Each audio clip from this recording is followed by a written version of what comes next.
We have 3 more weeks. How exciting is that? I checked it this morning because I really wanted to know. 3 more weeks. This week we will talk more about segregation. Last time, remember, we had talked about the big sort, and now we'll kind of make the connection to analytical sociology and how segregation is not only an important topic by itself, but also how it sort of represents this idea of analytical sociology, that there's a macro phenomena, it comes about through the micro-level actions, interactions of the individuals, and sometimes the macro-level pattern that we observe is actually what nobody wants, right? Because of the way they interact with each other, and because of the social dynamics that are underlying this, right? So that's sort of the idea. So today we get started with segregation dynamics. And on Thursday, we will continue that a little more. On Thursday, it will be a little more abstract than today and last lecture, but it still hopefully is going to be understandable. As with so many things, you know, the actual core of it is quite simple, right? Sometimes there's a lot of fuzz around things, but the core of it is often very simple, and that's what it is in this case as well. Okay, so this is what I brought with me for today. We have a brief catch-up on segregation, and then again, like into residential segregation a little more. Also talking about what is actually going on there, and then hopefully there you'll understand this distinction between something we observe at the macro level, like segregation, right, and something that occurs on the individual level, which is discrimination. People not liking others, right? People discriminating others for their race or ethnicity and so on, and how the two things need to be separated, right? And that's the whole idea of the ecological fallacy as well. You know, I don't know, we need to separate these kind of things. As sociologists, we look at the macro-level phenomena, but we always need to think about the individuals that are part of that and how they act and interact with each other. Okay, anyways, then I have actually a bit of a longer video today on desegregation. Let's see how that goes. I just thought it was a pretty cool video about how they try to get rid of segregation in American high schools. Actually, it was a huge initiative since the 1970s where they kind of bust people around the country. I don't know, they basically bust white people into black neighborhoods and blacks into predominantly white neighborhoods to mix up the composition at schools. And then actually this is a really nice video that shows at the end of the day how as soon as they stop this, nowadays, a few years ago, how the whole thing goes to shit again and how actually the whole thing disappears. Which actually tells us that there seem to be some other forces at play. That it's not just discrimination at the individual level. Assuming that nowadays we are actually I hope so, we are much more tolerant than, let's say, 40 years ago. Anyway, then we talk about the segregation process and agent-based models, but that's setting the scene for what's going to come on Thursday. So segregation. You know, we talked about it at length the last time. Let me just bring up the definition again. Segregation is the separation of individuals into distinct parts of social life. Yeah, and that can be very different. There's a relatively broad, abstract definition, you know. But, you know, fill it with life. It could be residential segregation. Yeah, I don't know, certain ethnic groups living in certain neighborhoods. You know, and I'm telling you a little bit about my own work, where we looked at that in Stockholm. Believe it or not, but there's quite a bit of ethnic segregation going on in Sweden. You would not have thought it, but there is. And as it turns out, it's actually white avoidance driving that, but I don't know, let's not worry too much about that. We could observe it in the workplace. Yeah. People with beards standing in front of you as professors teaching you. That's workplace segregation.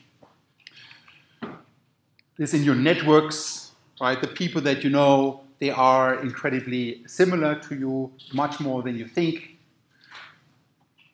And we talked about segregation in schools. Yeah? And historically, you know, as I mentioned, it used to be that really there were like incredibly segregated schools in the United States, where this was a major issue.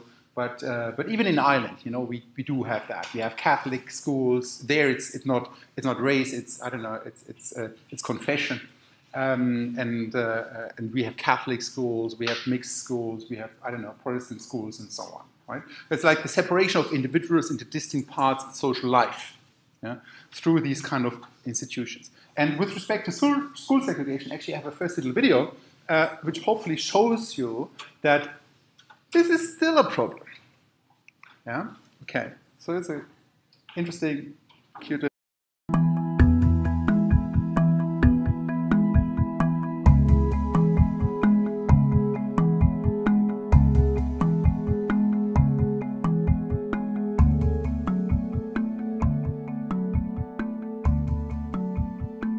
Segregation is when black and white are separate and not together. Children of color and white children are separated.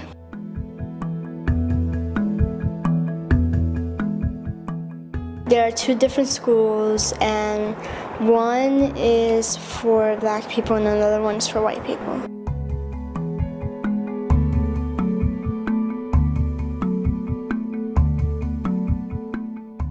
Segregation happens, but it's not like happening as bad as it did before, because before it used to be even worse. In my class, there's Julia, and she's white, and there's me.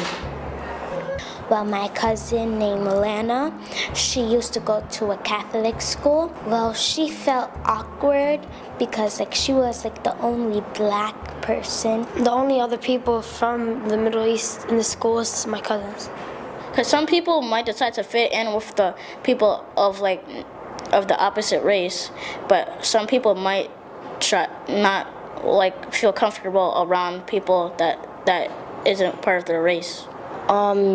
I've been to a school named PS85, so there were separate classes, English and Spanish, so it wasn't really fair because before I didn't know any English. I only speak Spanish. I have a sister. She goes to a Catholic school, and her name is Hennessy, and it's a school for rich people, and she had an opportunity to go, but you don't really see a lot of colored people, but there still is, but there's more white people that you see in the school. One main reason I think that is because of the money too. Private schools tend to be more expensive. I think that schools are segregated based on where you live, because people of color live with people of color and white people live with other white people. My mom was looking at a school for me to go to, and the population for whites was really large and the blacks were really small. I think one of the reasons they did that was because number one, they still think whites are better, and number two, because segregation is illegal and they still feel like whites are better, they want mainly white people, but having one or two black people and a couple Latino, it makes them seem like not totally white. Well, I think diversity is good because people, we won't only have people that are from your culture. You have different people, you could talk to different people. You won't be talking to the same people.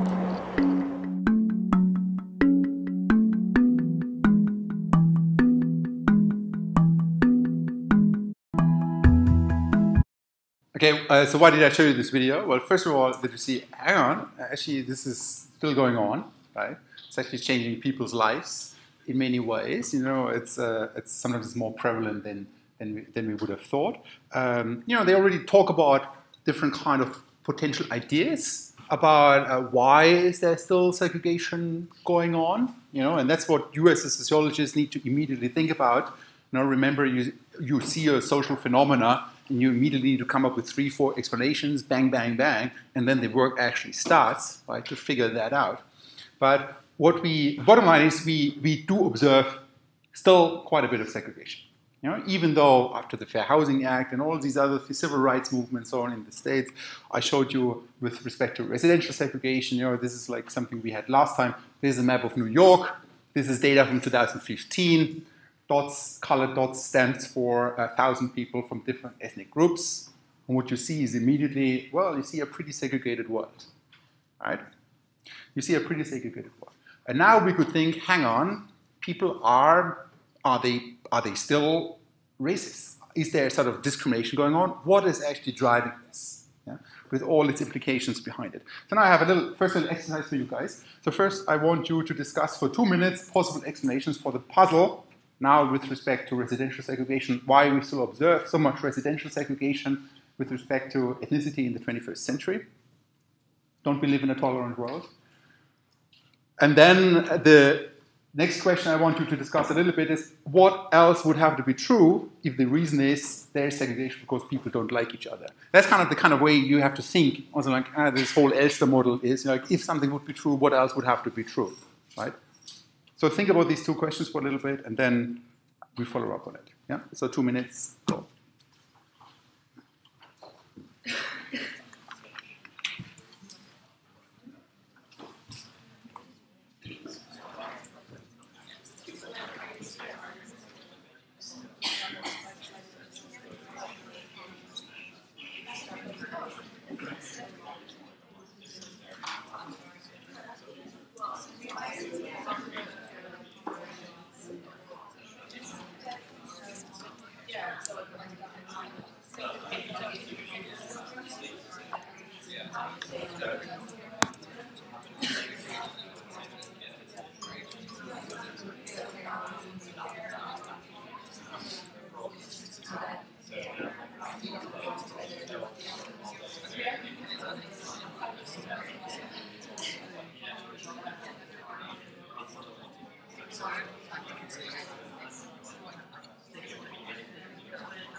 So that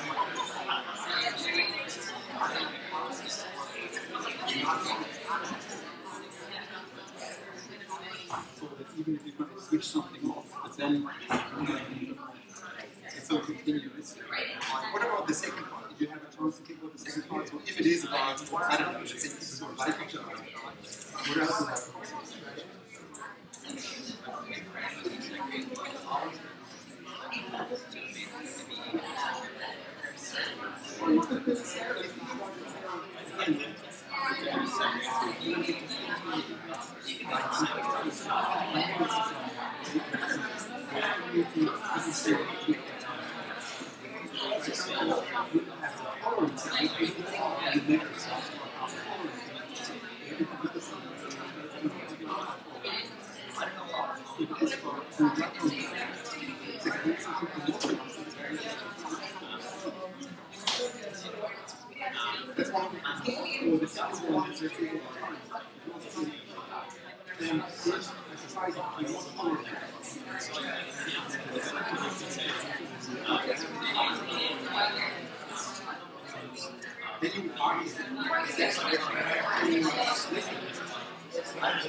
Okay, guys, I talked with a couple of people. They said, like, you know, they're traditional things. I threw out the buzzword path dependencies. They used to be the thing. My grandma lived in that road. My parents lived in that road. I don't like to move. Yeah.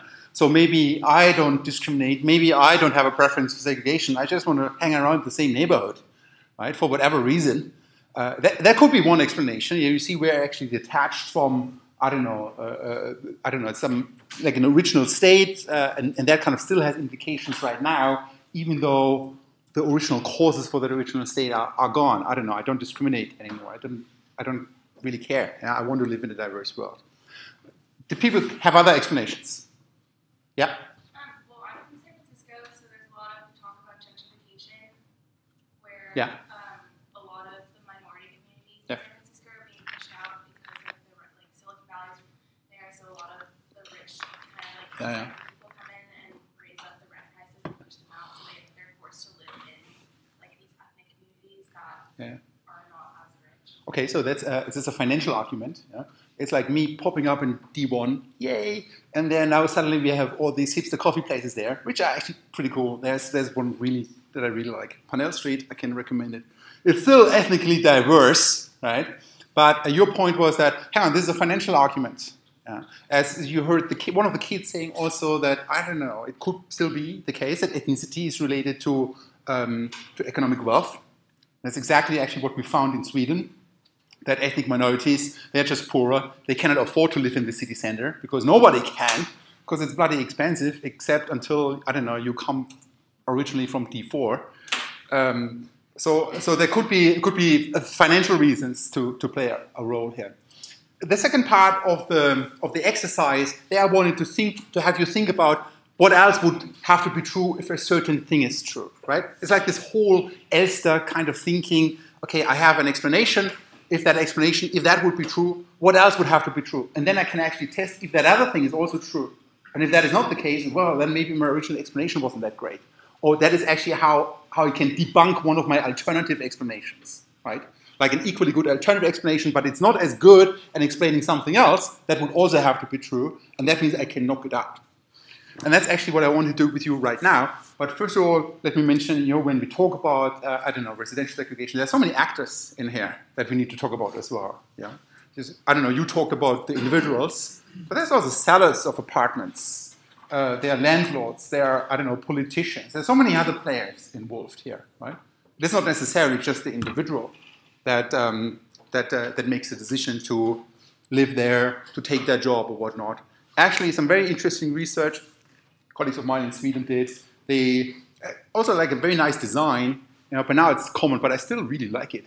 It's, they send fake applications to employers.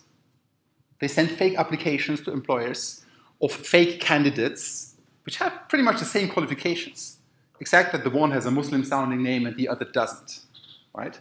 And then they actually kind of see how many times do those fake candidates get invited for an interview. And then they this kind of design people use in the housing market, I don't know, in jobs, and they do find discrimination of employers. There you see, you can actually really disentangle the thing because you control the applicant side. You can design an applicant that is equivalent in terms of skills and qualifications. You have two, and the only thing is your experimental condition is like one has like a different sounding name, right? And then you see how the response is different to these kind of things. But anyway, let's get started and debunk one theory. It's going to be, let's call it common sense theory, which is that there is segregation because people don't like each other. Now we could say, okay, this is like crazy, but the sociological way is, okay, let's take something and then debunk it. Yeah. So the argument now is there is segregation because people discriminate at the individual level. People don't like other people who are different from them. Well, that's a fair enough point. I don't know. Let's check if that can be responsible for the segregation that we observe. And it's probably the one that comes to your mind immediately, right? You think, okay, macro level thing, segregation, micro level thing, people discriminate, people are racist. Yeah. Okay. What I'm going to show you is that empirically this does not hold. Yeah. And I'm going to use actually Elster now to demonstrate that. So if this would be the case, if there is segregation because people don't like others who are dissimilar to themselves, if that would be true, then in high tolerance regions or cities there should be lower segregation than in, if that would be true, high tolerance regions should have lower segregation than low tolerance regions. Yeah? So let's say, I don't know, we are in a city and there people are very tolerant. There should be less segregation than somewhere else in another city where people are not that tolerant. If it is about the individual's tolerance level, I don't know, not liking others who are dissimilar to themselves, that is driving it. Another thing that would have to be true, if our explanation is a good one, would be, if that would be true, increase in approval of integration. Let's say over time, people approve integration more and more. You ask them again over the years, do you think integration is a good thing? And if you would observe that people say more and more, yes, integration is a good thing, which is what they do, this should also lead to a decrease in residential segregation in these areas, where people become more tolerant. Okay, now I'm using data. I'm using data from actually two sources. One is Coleman and the other Sheetsley, but do not worry about that. So what you see here is a table. First of all, you see years on the one side. This is data from the 1940s to 1968. That's one thing, and then you see numbers here. Let's first talk about what these numbers are. These numbers is basically a number, it could be from 0 to 100, and 0 means no segregation, and 100 means lots of segregation. Yeah, we can measure these things in very different ways. I don't know, this uses the index of segregation. It measures the percentage of blacks who would have to move in order to achieve homogenization between the two races, so that then it would be actually equally mixed. Yeah? It's actually not that trivial. What is complete mixing? It's actually not that trivial. Yeah? But now let's just take that there are different indicators for different indices for segregation. 0 means no segregation, 100 means total segregation. They're only black and white neighborhoods, while 0 means they are all mixed. Yeah? This is where we're at. Okay, so now you see data for the north and the south in the US, northern states, southern states, and you see data for residential segregation. These are the numbers that I talked about. And then you see percentage of whites approving to residential segregation in the columns next to it. Okay, so remember what I said, like if segregation is because people don't like others who are dissimilar to themselves, if that would be true, high tolerance regions, cities should have lower segregation than low tolerance regions or cities. Okay, let's first compare the people from the south and the north. Remember this is directly after the war. Actually the American Civil War is actually, well, still far away, but still you could see a big difference in northern states versus southern states. What you see here is that the numbers in the north are higher than in the south, regardless of the time, right? In 1940, I don't know, 42% of the whites in the north, they approved residential integration, while only 12% of the whites in the south approved residential segregation. Yeah? So basically the story here is people in the north of the US are more tolerant in those days, 1940s, 1950s, 60s, and so on. Yeah? Hopefully nowadays it's different, but that's how it was. Okay, so now think about that, what I just said. If that would be true, high tolerance regions should have lower segregation than low tolerance regions. Actually, but it's not. It's still high in both, to be honest. Yeah? In 1960, we see a bit of a difference between the South and the North, but in the 1950s and the 1940s, we don't really see a difference. Actually, in the 1940s, there was more segregation in the North than in the South. So when we compare these two things with each other, people in the North of the US are more tolerant, but segregation is still high, both in the North and the South. You see, our explanations doesn't seem to cut it here, yeah, because it doesn't explain something that would have to be true as well, if our explanation would be what is driving things, if it is about individuals discriminating people. So, you know, we can debunk this a little bit. Yeah. Let's try our second implication that would have to be true if it is about, so here we go, the first one is done. Let's focus on the second one. So if it is about people discriminating, then increases in approval of integration should lead to decreases in residential segregation. As people become more, I don't know, in favor of integration, you ask them, they say, yeah, integration is a great thing, I love it. Yeah? Then segregation should go down. Let's look at that. So now let's look at the data over time. Yeah, what you now see is the approval ratings. Now let's look at them combined. It doesn't really matter that the North differs from the South here. The key here right now is when you go from the 1940s to the 1960s, that in both cases approval goes up, right? So people seem to become more tolerant. People, I don't know, while in the 1940s only 12% of the whites in the South approved residential integration, while in the 1960s like almost 60% approved of it.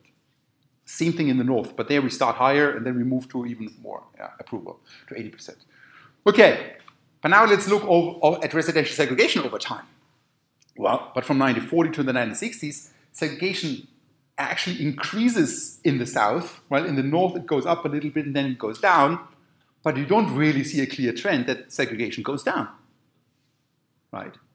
So on the one side, we have the approval going up of integration, but we don't really have the hypothesized or the implicated decline in residential segregation that our explanation here would suggest.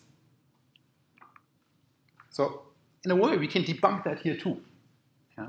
It's not really the case. So, you know, now we had like two alternative things that would have to be true if our explanation would be driving things, but none of that seems to be the case.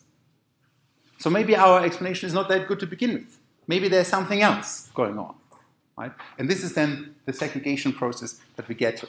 So why is there segregation? And why does it not go away when people become more tolerant? Now that's actually a very important question, because you could say that, okay, well, we need to become more tolerant. People become more tolerant, but we still have segregation. So what the fuck is going on? Okay, so what I have now is a little longer video about desegregation. With desegregation, we mean the process of actively reducing segregation. That's what they did in the case of schools. So we're coming back to school segregation. As you'll see, it gives you a nice little background about, I don't know, this thing where students were basically bussed around through the country to go to different schools in a way, and how as soon as they stopped that, segregation came up again. Yeah? So now this is a bit of a longer video, but it's interesting nevertheless, I think.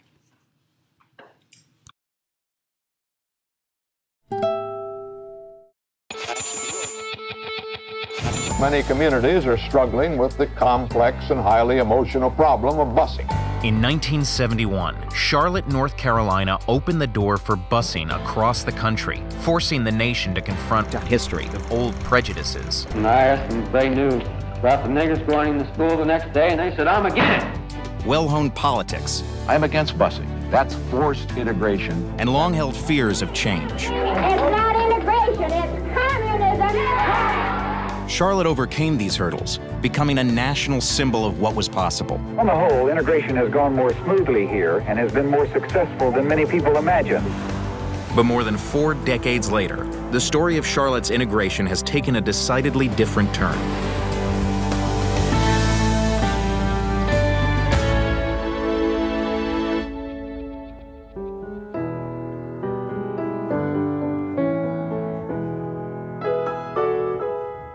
In 1954, the Supreme Court ruled that schools divided along racial lines were inherently unequal.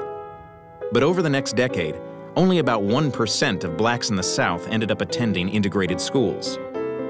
Arthur Griffin was among the students affected by the slow pace of change. My elementary schooling was all black. There was a morning session from 8 to 12, and there was an afternoon session from 12 to 4. Because it was overcrowded, we had those two shifts. My high school was all black. We had old books, we had old football uniforms, and had old band uniforms. This went on for years. This inequality in Charlotte led to a federal lawsuit. When the Supreme Court ruling finally came in 1971, the effects rippled across the country. A unanimous Supreme Court today affirmed the principle of busing school children to desegregate schools. In fact, the court said almost anything was all right if it served this purpose. The effects of this decision are almost incalculable. How many are going to keep their children home? Home, not on a bus, nowhere but home. Charlotte's desegregation program had already been set in motion by a federal judge a year and a half before. The people of this community will not accept nor comply with these oppressive orders. What happens if the school board should bring legal action against you for keeping him home? I guess I'll get free board and meals. To keep whites in the school district, most of the students who were bused were black. The students sent to West Charlotte High, the pride of the black community, were an exception. Immediately when the decision was made that white kids would now be bused into West Charlotte, it was like a community joke. Like overnight, the gravel parking lot was paved. The athletic facilities in terms of the football stadium, basketball, gymnasium stuff was upgraded. It was like overnight someone had written a check for $1 million. That first year was not an easy one, as black and white students found themselves under a microscope, walking down halls with other races for the first time. I had come from this lily white neighborhood, and I never knew that there was so much color. West Charlotte High School used to be all black, and during that first year there was racial fighting and boycotts by some whites. Students were injured during some of the incidents as tension between black and white students grew. It had always been a black school, and they had very much pride, which I understand. You know, they were proud of their football team and proud of their cheerleaders and proud of their majorettes. Because I was a majorette, I had 5 girls jump me one day. It was very unsettling. I didn't realize that there were good things to come. It was just going to take time. It has been 3 years since the Supreme Court handed down its historic decision, requiring extensive crosstown busing of students in the Charlotte-Mecklenburg school system. In fact, attendance for the first day was near a record for the public schools. I don't think the parents adjusted to the integration as quickly as the kids did, because we were down in the trenches dealing with each other day to day. If you look at it as a battle being fought, we were the ones that were actually the soldiers, and we were on the front line. The example set at West Charlotte High School turned it into a darling of the national media. 4 students from Boston schools plagued by a busing controversy were in class in Charlotte, North Carolina today. Students have been promoting school spirit and togetherness. And while desegregation hasn't worked perfectly in Charlotte, it has worked. We were thrown together at first, but we've learned to adjust to each other, and we all get along a whole lot better. I think busing was a tremendous success. The fact that my children and my neighbors' children, even to this day, are friends. And as you can see, I'm African American. My neighbors' children were white. I don't know how you could have changed anything if it had not been for busing.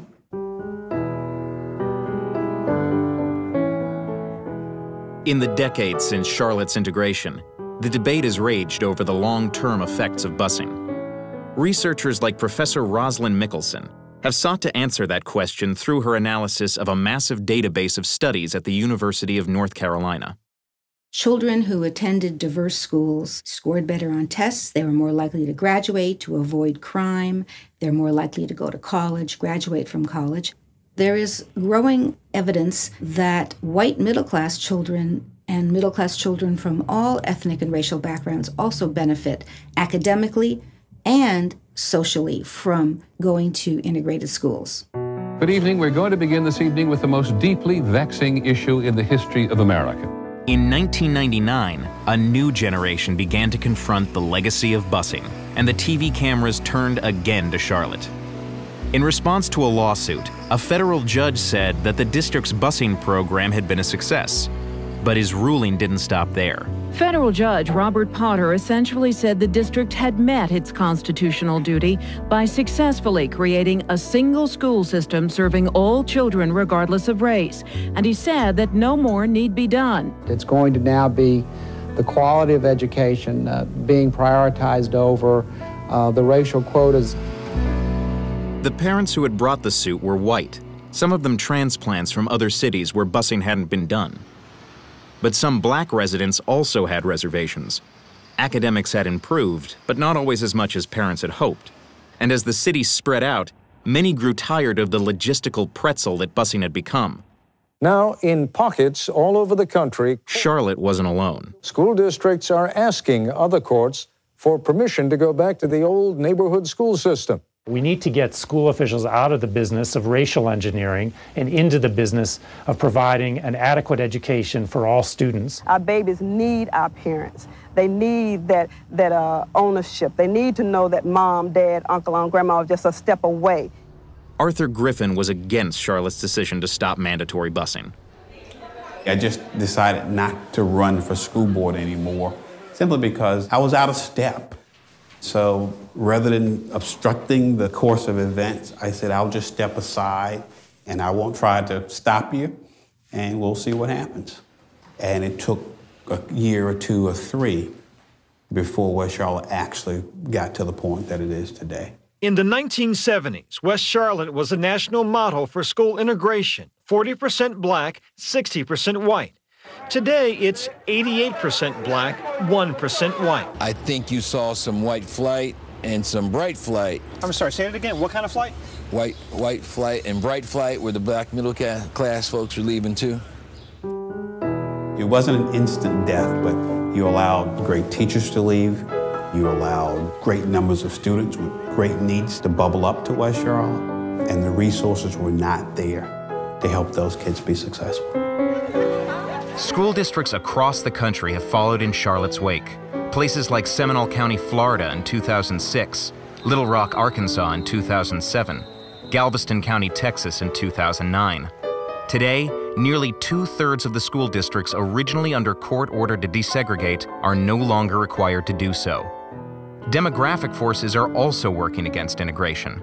The growing ranks of minority students, particularly Latinos, has meant that even in the melting pot of New York City, half of the public schools are more than 90% black and Hispanic. The schools across the nation are approaching levels of segregation that we saw prior to the 1970s. One established benefit of busing had been to quietly mix students of different income levels and social classes, but that too has been dismantled, as black and Latino students today typically attend schools where nearly 65% of the kids are poor. We basically have two systems going on right now, one for the haves and one for the have-nots. We are a lot more segregated, both racially and economically, than I think anyone would have imagined would occur.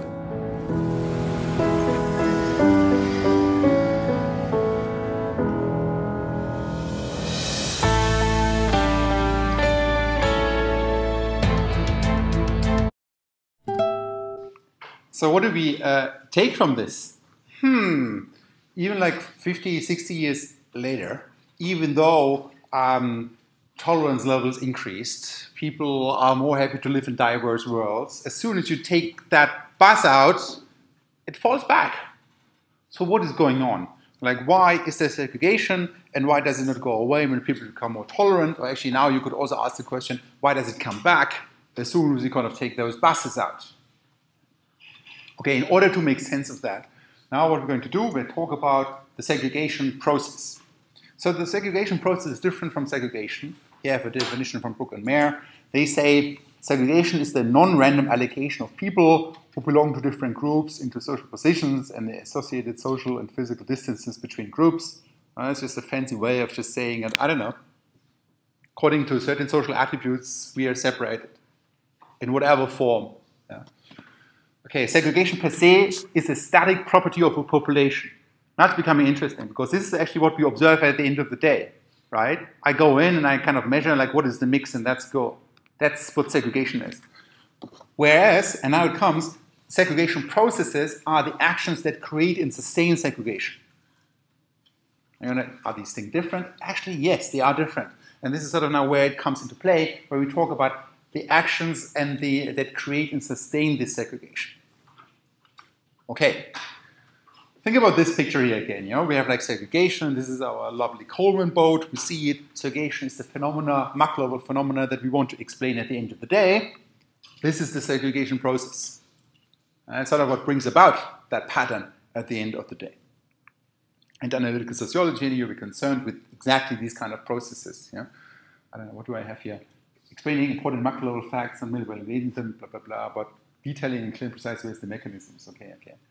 So you read these kind of things and sometimes you think like, oh, this is like a no-brainer and so on. But no, there's actually something about it. There's a difference between the one thing at the top here and the process that brings it about. Yeah? And if you want to understand the thing on the top, you need to think about the process that brought it about.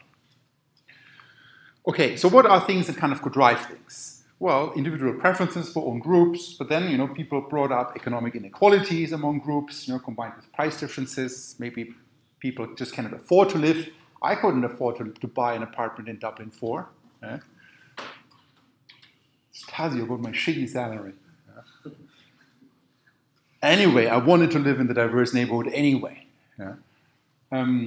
It could be discrimination and racial steering, real estate agents. There could be other players in this. The point here is we have action and we have an effect. We have like a feedback that kind of matters here. And this is where the segregation process really is different from segregation by itself. So one thing changing the other thing, changing the other thing, and so on. I had one little exercise, but I'm going to jump over that. I wanted to ask you, let's say an individual leaves a neighborhood. What are the two things that happen at the macro level, or in which ways are others affected by this move of a single individual? Maybe somebody has a quick idea? Yeah? Jane, come on. It's pretty straightforward, because what happens, like somebody moves, right? What happens? How are others affected by it? Well, actually people are affected by it in at least two different ways. First of all, I leave my neighborhood. I left the Grand Canal Docks area. It's becoming a little less cooler now. Yeah? Or maybe it becomes cooler because I'm gone. Probably it becomes more expensive, I don't know, because I couldn't afford to live there anymore. Yeah?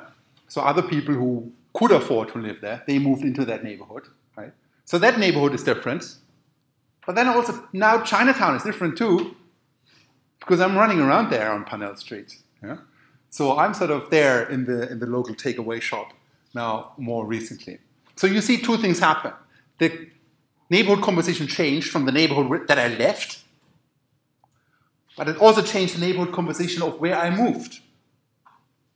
Right? So these are the two things where others are affected by my single decision to make a move. And now these dynamics kick in, because now other people, let's say in the Grand Canal Docks area, they said, oh, yeah, this used to be like a cool place, but now that's I don't know, I don't really like it anymore either, right?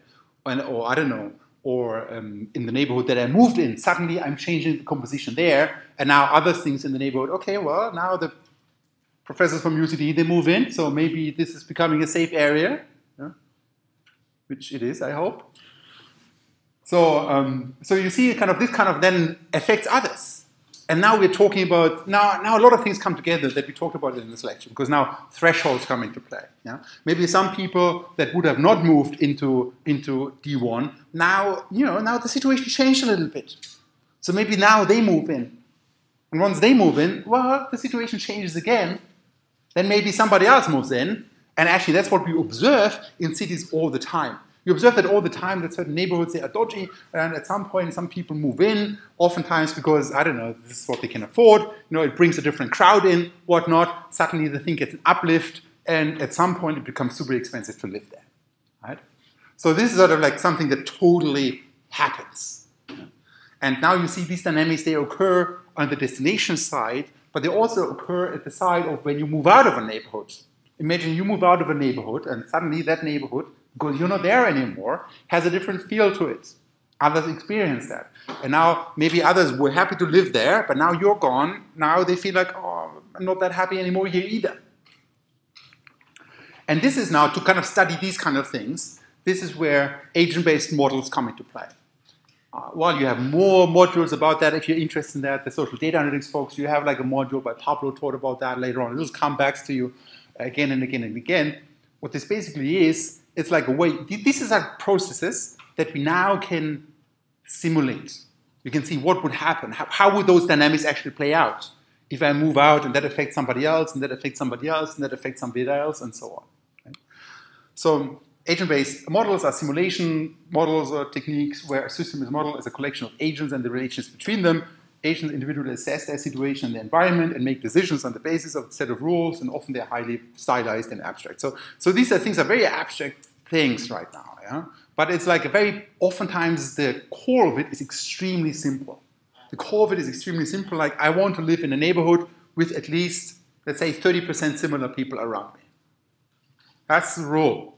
And as soon as my neighborhood changes, as soon as there are only 25% similar people around me, I say goodbye. I go somewhere else, right? And for that, I have a little example for you now. We'll come back to that. There's a little teaser for what's going to come on Thursday. What you see here now, this is actually now an agent-based model. It's actually a software. It's called NetLogo. It's a very simple software. It's very straightforward. It's not that complicated. And you see here now a world. And it's like very artificial, very stylized. Yeah? Like a world, we have like red and green individuals in that world. And you see like some black spots. These are the empty neighborhoods. Think about it. These are the open, I don't know, the houses that are for sale. Yeah?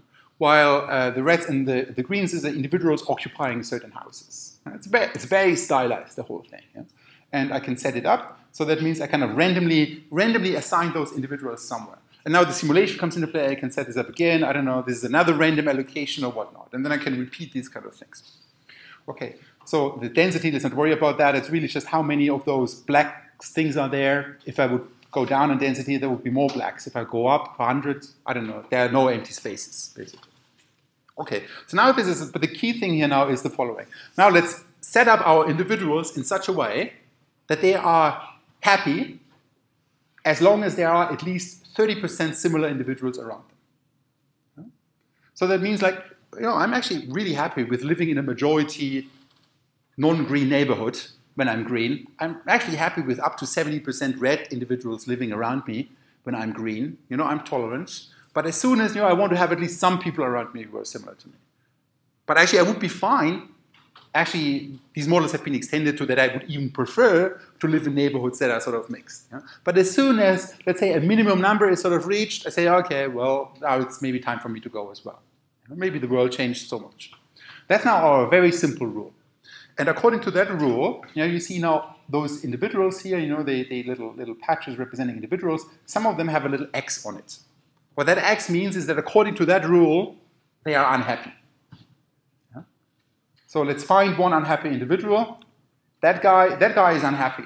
When you zoom in, you'll see the guy has like, I don't know, 1, 2, 3, 4, 5, 6, 7 green individuals in the neighborhood. The neighborhood here is defined as the Moore neighborhood, but let's not worry about these kind of things. But only one other red individual, which adds up to less than 30%. Yeah? So that guy is unhappy. Somebody else, this guy is also unhappy. This guy is unhappy. Now what we can do, okay, now let's move this unhappy guy. Say, okay, well, I'm in the housing market. I'm going to find another neighborhood, one of those empty spots where I just randomly move. I don't even care about whether I'm happy there. I just go. I just go somewhere else. You could even have it that they care about that neighborhood and they specifically select them. That just amplifies the process. But this is like a more conservative one, right? So they could still end up in a different neighborhood. They just move. So now what happened? They kind of changed the composition here and they changed the composition over there where they left. And now somebody else became unhappy in that neighborhood, and maybe somebody else became unhappy in that neighborhood. And now if you kind of run that, so now what happens is, now it's just, I don't know, it's just randomly one unhappy individual being selected, yeah, and they move somewhere else, and this process goes on and on and on, and actually what you see here now is different kind of things. It's like the average percent of similar individuals around individuals. Remember, they are happy with 30% individuals, but somehow segregation goes up. Yeah? We have less and less unhappy people, but even this very simple rule that I'm fine with up to 70% dissimilar people around me leads to a pretty segregated world when you look at that right now. And now we're at the stage where on average people are surrounded by 75% similar individuals, even though they would have been happy with 30%. Okay, so that's basically Schelling's segregation model, and we'll talk more about that on Thursday. If you haven't done the reading, that's the same reading that you guys had to do for today.